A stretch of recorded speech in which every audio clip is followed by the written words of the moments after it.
in una serata dove attraverso le montagne racconteremo storie di uomini.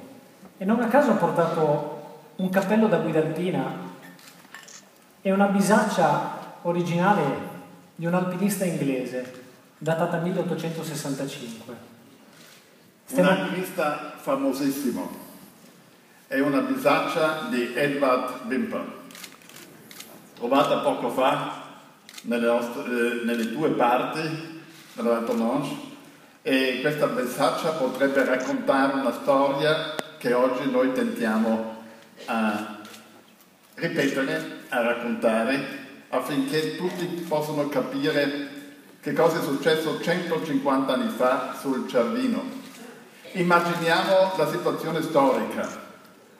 I primi inglesi sono venuti nelle Alpi a conquistare le cime, dopo il fatto che il Monte Bianco nel 1786 è stato conquistato, salito, venivano altri inglesi, specialmente dove c'era la prima industria, inglesi molto ricchi, nobili, industriali, e hanno conquistato più o meno tutti i 4.000 metri della Svizzera.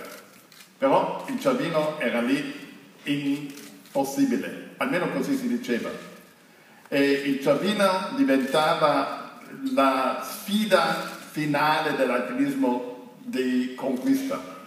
E nel 65 due protagonisti che avete là, Edward Whymper e Carrel, Gian Antonio Carrel, riescono a salire il Cervino da tutti e due i lati, dal lato italiano sulla cresta del Lione, dal versante svizzero sulla cresta dell'Orni. E adesso tu sai la storia della tua valle. Beh, dobbiamo andare a tanti anni fa, forse prima del 1865, perché le guide alpine del Cervino in realtà hanno fatto riferimento a un grande alpinista del passato, o meglio, a un patrocinatore di una grande impresa del passato che ha accennato prima Rainer, la conquista del Monte Bianco.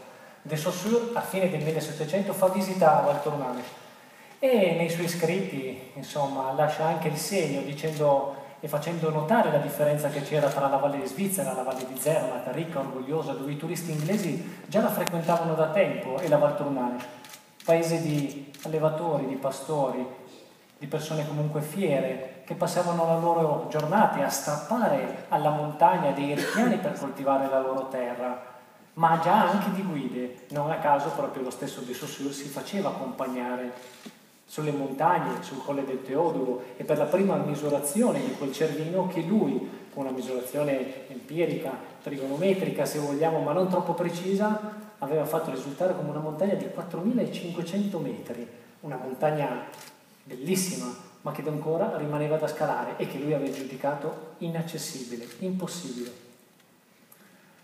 Ecco, se vogliamo raccontare la storia del Cervino, la prima cosa è l'incontro di Whymper con Carrel, incontro molto importante che adesso vediamo attraverso un pezzo. Attraverso il teatro, uno spettacolo teatrale di Livio Viano, una pièce teatrale, La conquista del Cervino, e attraverso Roberto Anglesiani, lui che lo interpreta.